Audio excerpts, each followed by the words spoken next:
எல்லாருக்கும் வணக்கம். இன்றைக்கி காலேஜ் குக்கிங் சீரீஸில் என் பையன் என்ன பண்ண போகிறான்னா சிக்கன் லெக் பீசஸ் தான். இது வந்து அவனில் பேக் பண்ணி எடுக்கிறது. அவங்க அப்பார்ட்மெண்ட்டில் அவன் இருக்குது, அதனால் இது பழகிட்டு இருக்கான். இப்போ சிக்கன் லெக் பீஸில் இருந்த ஸ்கின்னை வந்து பீல் பண்ணி எடுத்துகிட்டு அதில் வந்து இது மாதிரி ஸ்லிட்ஸ் போடணும். அப்போ தான் மசாலாலாம் உள்ளே நல்லா செட் ஆகும். ஸோ இதான் ஃபஸ்ட் டைம் அவன் அந்த ஸ்கின் பீல் பண்ணிவிட்டு அப்புறம் சிக்கன் எல்லாம் தொட்டு இது மாதிரி ஸ்லிட்ஸ் போடுறது. அப்புறம் இதுக்கு தேவையான இன்க்ரீடியன்ட்ஸ் பார்த்திங்கன்னா ginger garlic paste, chilli powder, coriander powder, salt, pepper powder, மஞ்சத்தூள், லெமன் ஜூஸு, அப்புறமா கொஞ்சம் தயிர். நீங்கள் வேணும்னா கரம் மசாலா சேர்த்துக்கலாம், ஆனால் நாங்கள் இதில் கரம் மசாலா சேர்க்கலை. ஒவ்வொரு பீஸாக அவன் அங்கே ஸ்லிட் பண்ணிகிட்ருக்கிறான். இதுக்கு வந்து இன்னொரு ஐட்டம் நான் என்ன சேர்ப்பேன்னா டாப்பியோக்கா ஃப்ளவர். இது வந்து ஒரு பைண்டிங் ஏஜென்ட் மாதிரி. இது வேணும்னா நீங்கள் சேர்த்துக்கலாம், இல்லைனா விட்டுறலாம். இது ஆப்ஷனல் தான். இல்லைனா அரிசி மாவு, மைதா மாவு கூட சேர்த்துக்கலாம், கார்ன்ஃப்ளவர் கூட சேர்க்கலாம். பட் அது வந்து ஃபுல்லாக ஆப்ஷனல் தான். இது வந்து சின்ன பவுலில் முதல்ல மசாலா ஐட்டத்தை மிக்ஸ் பண்ணணும். ஆனால் அவன் வேகமாக அவசரமாக இந்த பவுலில் போட்டான். பட் பரவாயில்ல, சின்ன பவுலில் மிக்ஸ் பண்ணிட்டிங்கன்னா மசாலா எல்லாம் நல்லா ஈவனாக மிக்ஸ் ஆகிடும். அதுக்கு தான். ஸோ இதுக்கு வந்து முதல்ல 3 டேபிள் ஸ்பூன் தயிர் போட்டுக்கோங்க. அதுக்கப்புறம் க்ளீனிங்கும் ரொம்ப முக்கியம். ஸோ எது ஃப்ரிட்ஜ்லேருந்து எடுத்தாலுமே உடனே வச்சிடணும் அப்படின்னு இப்போ தான் அதையும் கொஞ்சம் கொஞ்சமாக கற்றுக்கிட்டு இருக்கான். ஸோ அதை தயிரை ஃப்ரிட்ஜில் வச்சுட்டு அதுக்கப்புறமா ஜிஞ்சர் கார்லிக் பேஸ்ட்டு, இதுக்கு வந்து 2 tablespoon ginger garlic paste நாங்கள் போடுறோம். இப்போ அடுத்து ஜிஞ்சர் கார்லிக் பேஸ்ட், இதுக்கு வந்து 2 tablespoon ginger garlic paste சேர்க்குறோம். நீங்கள் எல்லோரும் எனக்கு டெக்ஸ்ட் பண்ணியிருந்தீங்க, மெசேஜ் பண்ணியிருந்தீங்க, ரொம்ப தேங்க்ஸ். கொஞ்சம் ஃப்ரெண்ட்ஸ்லாம் சொல்லியிருந்தாங்க அவங்களோட காலேஜ் கிட்ஸ்க்கும் இதெல்லாம் காமிக்கிறாங்க அப்படின்னு சொல்லிட்டு அவங்களோட டிப்ஸ் கூட எனக்கு ஷேர் பண்ணியிருந்தாங்க. உங்களுக்கும் காலேஜ் பசங்க யாராவது தெரிஞ்சால் அவங்களுக்குலாம் ஷேர் பண்ணுங்கள். காலேஜ் பசங்களுக்கு மட்டும் இல்லை, பேச்சுலர் குக்கிங் யாருமே புதுசாக குக் பண்ணுறாங்கன்னா இதெல்லாம் ரொம்ப ஈஸியாக கற்றுக்கலாம். அதுக்கப்புறமா எடுத்து இதில் லெமன் ஜூஸ் ஆட் பண்ணுறோம். 2 டேபிள் ஸ்பூன் லெமன் ஜூஸ் அதை ஊற்றி மிக்ஸ் பண்ணிவிட்டு அப்புறம் மற்ற மசாலாஸ்லாம் ஆட் பண்ணிட வேண்டியதான். இது வந்து ரொம்ப ஈஸி. இந்த மேரினேஷன் ரெடி பண்ணி வச்சிட்டோன்னு வச்சுக்கோங்களேன், 5 மினிட்ஸில் அதை அப்படி மிக்ஸ் பண்ணி நம்ம அவனில் வச்சு எடுத்துடலாம். உங்கள்கிட்ட அவன் இல்லைனாலும் பிரச்சனை இல்லை, இதை வந்து ஸ்டவ் டாப்லேயும் பண்ணலாம். இதே மேரினேஷன் இதே மாதிரி மிக்ஸ் பண்ணி வச்சுட்டு ஒரு கிரிடில் பேன் இருந்ததுன்னா அதில் வச்சு நீங்கள் அப்படி குக் பண்ணி எடுத்துக்கலாம். அதுவுமே தந்தூரி கிரில்டு சிக்கன் மாதிரி நல்லாயிருக்கும். நெக்ஸ்ட்டு ஸ்டெப் வந்து சால்ட் ஆட் பண்ணணும். இதுக்கு வந்து 2 டேபிள் ஸ்பூன் உப்பு போட்டோம்.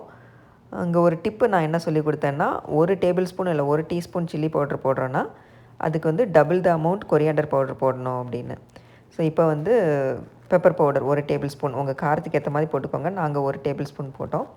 அதுக்கப்புறம் சில்லி பவுடர் வந்து 1 டேபிள் ஸ்பூன் போடுறதால கொரியாண்டர் பவுடர் வந்து 2 டேபிள் ஸ்பூன். ஏன்னா கொரியாண்டர் பவுடர் வந்து நல்லா ஃப்ளேவர் நல்லாயிருக்கும் அதுக்காக. ஸோ இப்போ 1 டேபிள் ஸ்பூன் சில்லி பவுடர் போட்டாச்சு. நெக்ஸ்ட்டு வந்து 2 டேபிள் ஸ்பூன் கொரியாண்டர் பவுடர். நீங்கள் உங்கள் பசங்களுக்கு சமையல் கற்றுக் கொடுக்குறீங்கன்னா குக்கிங்கோடு சேர்த்து க்ளீனிங்கையும் கற்றுக் கொடுத்துருங்க. அதை தான் நான் சைட் பை சைடு சொல்லிட்டு கொடுத்துட்ருக்கேன். ஃப்ரிட்ஜிலேருந்து எதாவது எடுத்தால் உடனே உள்ளே வைக்கணும். அதுக்கப்புறம் சமையல் பண்ணிகிட்ருக்கிறப்பயே எல்லாத்தையுமே க்ளீன் பண்ணி வச்சிடணும் அப்படின்னு. Next turmeric powder 1 teaspoon add பண்ணிக்கோங்க. அதுக்கப்புறமா லாஸ்ட் வந்து அந்த டாப்பியோக்கா ஃப்ளவர், அது வந்து 2லேருந்து 3 டேபிள் ஸ்பூன் போட்டுக்கலாம். ஏன்னா நிறையா சிக்கன் பீசஸ் இருக்கிறதால. நான் ஏற்கனவே சொன்ன மாதிரி இது கம்ப்ளீட்லி ஆப்ஷனல் தான், வேணான்னா விட்டுறலாம்.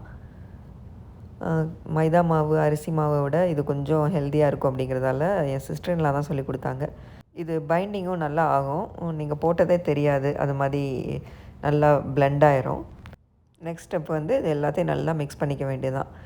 மிக்ஸ் பண்ணுறது தான் உடனே அவன் கையில் எடுத்துக்கிறான். அதுதான் நான் சொல்லி கொடுத்துட்டே இருக்கேன். தெரியாமல் கீழே விழுந்துச்சுன்னா பெரிய மெஸ் ஆகிடும். அதுக்கப்புறம் அதை க்ளீன் பண்ணுறதுக்கே ஒரு நாள் ஆகும் அப்படின்னா அவன் சொல்கிறான் அதுதான் எனக்கு கம்ஃபர்டபுளாக இருக்குது அப்படின்னு. இந்த மசாலாவோட கன்சிஸ்டன்சி வந்து பஜ்ஜி மாவு மாதிரி இருக்கணும். நீங்கள் லெமன் ஜூஸ் தயிர்லாம் ஊற்றிருக்கிறதால அதுவே கொஞ்சம் பிளெண்டாகி வரும். ஆனால் உங்களுக்கு தேவைன்னா அதுக்கப்புறமா நீங்கள் தண்ணி ஊற்றிக்கோங்க. எங்களுக்கு வந்து இது ரொம்பவே திக்காக இருந்துச்சு, அதனால் நான் கொஞ்சமாக தண்ணி ஊற்றினேன். இதில் தண்ணி ஊற்றிட்டு அது அந்த நல்ல கன்சிஸ்டன்சி வந்தவுடனே நீங்கள் அப்படியே போட்டு மேரினேட் பண்ணி வச்சிடலாம். இது மேரினேட் பண்ணி வச்சுட்டு உங்களுக்கு டைம் இல்லைன்னா உடனே பண்ணிக்கலாம். ஆனால் நீங்கள் ஃப்ரிட்ஜில் மேரினேட் பண்ணி வச்சு அட்லீஸ்ட் 30 மினிட்ஸ் நல்லா மேரினேட் பண்ணிங்கன்னா மசாலா நல்லா உள்ளே இறங்கிரும்.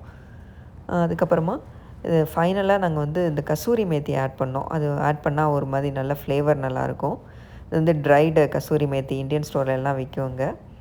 அதை வந்து நல்லா கையில் போட்டுட்டு க்ரஷ் பண்ணிவிட்டு போடணும். அந்த க்ரஷ் பண்ணால் தான் அந்த ஃப்ளேவர் நல்லா என்ஹான்ஸ் ஆகும் வரும். அது வந்து நிறைய போடக்கூடாது, நிறைய போட்டால் கசப்பாயிடும். ஸோ 1 டீஸ்பூன் அளவுக்கு போட்டுக்கோங்க. அதை போட்டு மிக்ஸ் பண்ணிட்டு அப்புறம் மசாலா வந்து நல்லா ஒவ்வொரு பீஸாக உள்ள மசாலாலாம் இறங்குற மாதிரி தடவி போட்டுடணும். இதை வந்து இல்லைன்னா வெளியே மட்டும் மசாலா இருக்கும், உள்ளே வந்து அப்படி வெறும் சிக்கன் மீட் மட்டும் இருக்கும். அதனால் அது நல்லா மசாலா உள்ளே தடவுற மாதிரி பார்த்துக்கோங்க. நான் வந்து ஒரு பீஸில் வந்து எப்படி மசாலா தடவுறது அப்படின்னு அவனுக்கு பண்ணி காமிச்சேன். நான் கொஞ்சமாக மசாலா மேரினேஷனை கையில் எடுத்துகிட்டு அப்படி நல்லா உள்ளே தடவி விட்டுறணும். அப்போ தான் உள்ளே மசாலா நல்லா இறங்கி வரும்னு.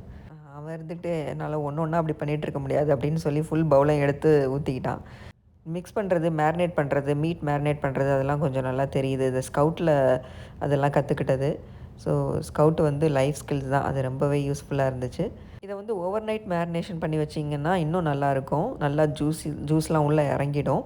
இல்லைனா மினிமம் ஒரு 30 மினிட்ஸ் ஆவது மேரினேட் பண்ணி வைங்க. இப்போது அந்த உள்ளே ஃபுல்லாக மீட்டில் அந்த மசாலா இறங்குற மாதிரி மசாஜ் பண்ணி கொடுத்தாச்சு. நான் அவனுக்குமே அப்படி தான் சொல்லி கொடுத்துருக்கேன். வீக்கெண்டில் டைம் இருக்கிறப்ப இது மாதிரி சிக்கன் வாங்கி க்ளீன் பண்ணி அதை மேரினேட் பண்ணி வச்சுட்டானா வீக் டேயில் வந்து டக்குன்னு எடுத்து அவனில் வச்சு குக் பண்ணிக்கலாம் அப்படின்னு. ஏன்னா நைட்டு வந்துட்டு அதுக்கப்புறமா இது மாதிரி மேரினேட் பண்ணுறதுக்கு டைம் இருக்காது வீக் டேஸில். ஸோ இது கூட ஒரு நல்ல டிப் தான். வீக்கெண்டில் ப்ரெப் ஒர்க் பண்ணி வச்சுட்டோன்னா வீக் டேஸில் ஈஸியாக குக் பண்ணிக்கலாம்.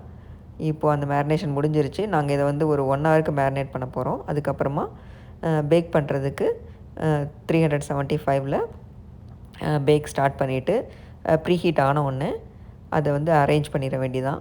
இந்த பேக்கிங் பேனெல்லாம் கூட அப்பார்ட்மெண்ட்டில் வந்து அவன் கூடயே சேர்ந்து வரும். இவங்க அப்பார்ட்மெண்ட்டில் இருக்கா என்னன்னு தெரியல. அது நாங்கள் போய் பார்க்கணும். இல்லைன்னா அங்கே அந்த பேக்கிங் ஷீட் இந்த பேன்லாம் வாங்கி கொடுத்துட்டு வரணும். இதை வந்து ஒரு அலுமினியம் ஃபாயில் போட்டுக்கோங்க. வேணான்னா விட்டுறலாம். இல்லைன்னா அலுமினியம் ஃபாயில் போட்டோன்னா அந்த க்ளீனிங் கொஞ்சம் ஈஸியாக இருக்கும். அதனால் இதில் கொஞ்சமாக ஆயில் போட்டுக்கலாம். இதுவும் ஆப்ஷனல் தான். வேணான்னா விட்டுறலாம். இல்லைன்னா பிடிக்காமல் வரும் அதுக்கு. ஸோ நல்லா ஆயிலில் ஸ்ப்ரெட் பண்ணிவிட்டு இந்த சிக்கன் பீசஸை அதில் அரேஞ்ச் பண்ணிட வேண்டியதான். இதை வந்து நாங்கள் 375 டிகிரிஸில் 40 மினிட்ஸ் பேக் பண்ண போகிறோம். நடுவுலையே பேக் பண்ணுறப்ப நடுவுலையே எடுத்துகிட்டு அதை வந்து டர்ன் பண்ணி விடணும். உங்கள் அவனோட குக்கிங் டெம்பரேச்சர் செட்டிங்ஸ் எப்படியோ அதுக்கேற்ற மாதிரி நீங்கள் வச்சுக்கோங்க. நாங்கள் வந்து ஒரு 35 to 40 மினிட்ஸ் வைப்போம். ப்ராயில் எதுக்கு பண்ணுறோன்னா அது வந்து நல்லா கிறிஸ்பி ஆகி அவுட்டர் லேயர் நல்லா கிறிஸ்பி ஆகி ஒரு நல்ல கலர் வரும். அப்புறம் இன்னொரு ட்ரேலையும் மீதி இருந்ததெல்லாம் அரேஞ்ச் பண்ணி வச்சாச்சு. அதுக்கப்புறம் நல்லா ப்ரீஹீட் ஆன உடனே தான் நம்ம உள்ளே வைக்கணும். அதிலேருந்து தான் நம்ம 40 மினிட்ஸ் இல்லை 35 to 40 மினிட்ஸ் வைக்கணும். இப்போ அவன் ப்ரீஹீட் ஆகி ரெடி ஆகிடுச்சு. கண்டிப்பாக மிட்டன்ஸ் போட்டுக்கோங்க. அவன் போடல. ஏன்னா அது தெரியாமல் நம்ம அது தொட்டுட்டோன்னா பயங்கரமாக சுடும். அதனால டு அவாய்ட் பர்னிங் கண்டிப்பாக மிட்டன்ஸ் போட்டுக்கோங்க. நாங்கள் 2 ட்ரேயும் அரேஞ்ச் பண்ணிட்டோம். அதுக்கப்புறம் இதை 40 மினிட்ஸ் செட் பண்ணி வச்சாச்சு. நடுவுலையே எடுத்து டர்ன் பண்ணி விடணும். அப்போயே பார்த்துக்கலாம். உங்களுக்கு குக்கிங் ஆகிடுச்சின்னா நீங்கள் 30 மினிட்ஸில் கூட எடுத்துடலாம். அதுக்கப்புறமா 5 to 10 மினிட்ஸ் வந்து ப்ராயில் செட் பண்ணணும். ப்ராயில் 5 மினிட்ஸே போதும். ஏன்னா ரொம்ப ப்ராயில் ஆனும் அது ப்ரௌன் ஆகிடும். ஸோ இப்போ வந்து ஒரு 20 மினிட்ஸ் ஆகிடுச்சு. இப்போ அதை எடுத்து அதை அது மாதிரி மாற்றி வைக்கிறோம். ஏன்னா அப்போ தான் நல்லா குக் ஆகும். கலரும் நல்லா வரும். உங்களுக்கு எல்லாம் சேர்ந்து வரும். ஸோ இதை டர்ன் பண்ணிவிட்டு அப்புறமா உள்ளே எடுத்து வச்சாச்சு. இப்போவே பார்த்திங்கன்னா மிட்டன் யூஸ் பண்ணல. ப்ளீஸ் மிட்டன் யூஸ் பண்ணிக்கோங்க. இதை வந்து என்னோடய இன்னொரு பையன் அவன் வந்து டர்ன் பண்ணி வச்சான். ஸோ அடியில் இருக்கிற ட்ரே வந்து கொஞ்சம் டைம் எடுக்கும் குக் ஆகிறதுக்கு. ஸோ நீங்கள் மாற்றி விட்றப்ப முடிஞ்ச பிறகு அடியில் இருக்கிற ட்ரேயை கொஞ்சம் நேரம் மேலே எடுத்து வச்சுருங்க. இப்போ முடிஞ்சிருச்சு பேக்கிங் முடிஞ்சிருச்சு. ப்ராயில் இப்போ செட் பண்ணுறோம். ப்ராயில் பார்த்திங்கன்னா 500 டிகிரி ஃபாரன்ஹைட் போகும். பயங்கர சூடாகும். அதனால் 5 மினிட்ஸ் வைங்க. மேக்ஸிமம் 5 to 8 மினிட்ஸ் அதுக்கு மேலே வச்சிங்கன்னா அப்புறம் அது கருகிடும். ஸோ 5 மினிட்ஸ் நான் செட் பண்ணி வைக்கிறேன். அது வந்து நல்லா கிறிஸ்பியாகி நல்ல கலர் வரும். அதுக்காக தான் அந்த செட்டிங். ஸோ இந்த சிக்கனில் பார்த்திங்கன்னா ஆயிலே இல்லை. ரொம்ப ஹெல்த்தியான டிஷ்ஷு. அப்புறம் டேஸ்டியாகவும் இருக்கும். இதுக்கு வந்து சைடு வந்து இன்றைக்கி நாங்கள் சாலட் தான் காஸ்கோவில் வாங்கின ரெடி டு ஈட் சாலட் தான் சாப்பிட போகிறோம். சிக்கன் பார்த்திங்கன்னா ப்ராயில் பண்ணதால் கலர் நல்லா வந்திருக்கு. இன்னும் கொஞ்சம் நேரம் ஆறி செட் ஆன பிறகு பார்த்திங்கன்னா கலர் இன்னும் நல்லாயிருக்கும். இது நாங்கள் உடனே எடுத்துட்டோம். சூப்பரான தந்தூரி சிக்கன் ரொம்ப ஈஸியாக ரெடி ஆகிடுச்சு. நான் வந்து இது கூட ரெட் ஆனியன்ஸ் வச்சு சாப்பிடுவேன். நல்லாயிருக்கும். அப்புறம் உங்கள்கிட்ட என்ன டிப்பிங் சாஸ் இருக்கோ அதையும் சாப்பிட்லாம். எதுவுமே தேவையில்லை. நீங்கள் அப்படியே சாப்பிட்லாம். ஏன்னா மசாலா நல்லா உள்ளே இறங்கி அந்த தந்தூரி ஃப்ளேவர் வந்து சூப்பராக இருக்கும்.